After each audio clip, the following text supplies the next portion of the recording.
What's up, folks, and welcome back to Dyce Reacts, where we are staying in London, England tonight. Oh yeah, we are going to be checking out what Germans feared most about American and British soldiers. What Germans feared most about American and British soldiers. This is going to be hella interesting. Very excited. Check this one out. We ain't going to waste no more time. Just gonna get right into it, folks. We're gonna get right into it. Oh yeah.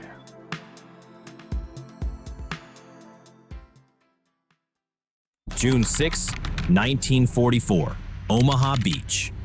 As the 352nd Infantry Division fights for its life against the American 1st Division, Oberlieutenant Franz Gockel scrawls in his diary, "They keep coming. Not like soldiers, like a force of nature." Meanwhile, near Cannes, Hauptmann Helmut Ritgen of Panzerlehr watches British tanks advance and notes, "Every movement is precise, mechanical, and terrifying." These men witnessed the same war, but their enemies could not have been more different. Today, we reveal exactly what German veterans said about the ultimate World War II rivalry: American aggression versus British discipline. Using never-before translated diaries, classified after-action reports, and post-war interrogations, this is the definitive comparison, through the eyes of those who fought both. The Germans coined a term for American warfare, Materialschlacht, the Battle of Materials, and no one documented it better than Oberst Hans von Luck of the 21st Panzer Division. His after-action report from Kasserine Pass, February 1943, states, "The Americans lack our tactical tradition, but their artillery responds 3 times faster. When their forward observer calls, shells land before we can relocate." Damn. Luftwaffe ace Hans-Joachim Marseille wrote in his final diary entry, September 1942, "Their P-40s are inferior to my 109, but today I saw 50 of them.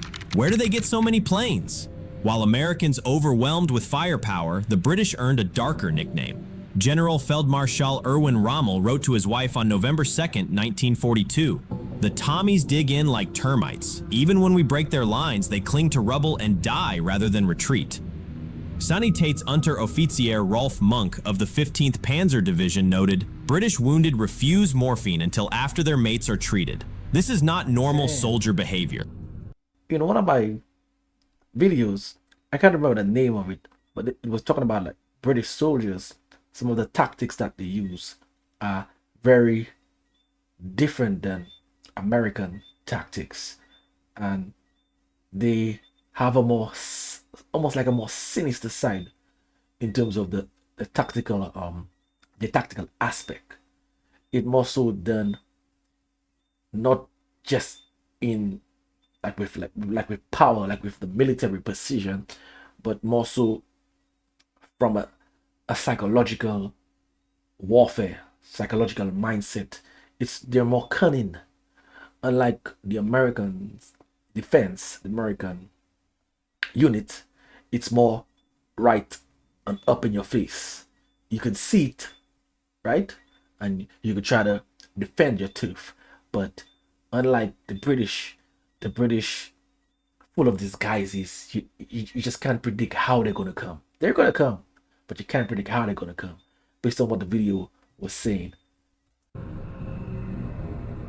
On D-Day, the 352nd Division's Gefreiter Heinrich Sevelow, the Beast of Omaha, fired 12,000 MG-42 rounds into the 1st Division. His post-war memoir, WN-62, admits, "By the 5th wave, I realized these were not men, they were machines. They walked through their dead as if ghosts." Unterscharführer Rudolf Schroeder of the 12th SS Hitlerjugend wrote on June 8th, "Americans charge machine guns without cover. At first we laughed until we ran out of ammunition." Meanwhile, the British 50th Division moved differently. Major Hans von der Heide of Panzerlehr reported, "Their tanks advance exactly 200 meters, then stop to bombard us. It's maddening, like playing chess against a computer. Schütze Urs Kruger, 3rd Fallschirmjäger, noted in Cannes. Canadians clear houses room by room. Americans would have called naval guns and erased the block. In 1944, the SS compiled a secret report, Tactical Comparison of Anglo-American Forces. Lieutenant Klaus Fischer's analysis concluded, close combat. British, commandos trained in Fairbairn Sykes knife fighting. Artillery response, Americans, 3-minute average versus Germany's 15. Night fighting, British, feared phantom patrols in Holland. Adaptability, Americans, improvised bridges under fire. Perhaps the starkest difference was in supply. Oberstleutnant Siegfried Westphal, Rommel's chief of staff, wrote, "While we counted bullets, Americans threw away half-used ammo boxes. Their trucks looked new after 1,000 miles. Ours broke down after 200. In 1945, captured Wehrmacht General Anton Dostler was asked why Germany lost. His reply, "Your trucks never broke down." Is the footage there? Is it actual footage or footage from a movie? The scenes that I'm seeing right there. I don't know. It's hard to tell. It kind of looks authentic, but I don't know. You guys gotta hit me up in the comments. Ours never worked. Beyond tactics, Germans were fascinated by American psychology. Hauptmann Alexander Stahlberg of the 11th Panzer Division wrote in his memoir Bound in Duty, "They fight not for Führer or fatherland, but because it's Tuesday. When we captured a GI near Metz, he asked for a Coke and baseball scores, not political demands." A declassified 1944 Gestapo report, B Arch R58345, analyzed US POWs. 78% expressed no hatred for Germans, only desire to finish the job and go home. This apolitical attitude confused our interrogators. The British inspired equal fascination. Lieutenant Hans von Lehndorff, a medic at Monte Cassino, noted, "Even with legs blown off, Tommies asked for tea first. Their officers led charges wearing neckties. It was beyond comprehension." Captain Lieutenant Heinz Scheffer's U-boat log, May 1945, records captured Royal Navy sailors demanding proper tea time despite being prisoners, a moment he called the most British thing I ever witnessed. Decades later, the divide endured. When American 101st Airborne veteran David Webster met former Wehrmacht soldier Peter Rees in 1980, their conversation said it all. Webster asked, "Who scared you more, us or the British?" Rees replied, "You had the machines, they had the soul." Two armies, one victory, and a German verdict that still resonates. As Lieutenant Walter Kasper summed it up in his 1945 diary, "The British fought with tradition.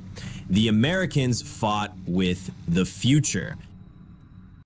Wow, well put together, very short, very enchanting. Love the background music of this production, very good. I must say, it just confirms more of what I saw in the video, and I would say the same thing. The American military is more based on stealth, power, dominance, even to a sense egotistical. But the British, they're more tactical. They are capable of using unorthodox strategies that you may not see coming. So it is more psychological than anything else.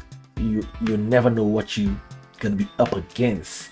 So it's almost like it leaves the opponent in uncertainty, and with uncertainty comes a level of fear, and certainly the British are going to play on that. That's the main difference that I've gotten in terms of the comparison of those two nations. Both are good at what they do best, and that is victory, without a doubt. What war was this? Because I don't think I've done that war, or maybe I have, but I don't think he actually mentioned it to any degree, or did I miss it? Yeah, hit me up in the comments. What was this war about? Very interesting, very informative. Certainly I'm going to be checking out more wars around the world. Yeah. If you want to see how long-term archery that I do, hit me over on Dyce Reacts, where I do music reactions. this is where I'm gonna be making my exit. So until next time, peace.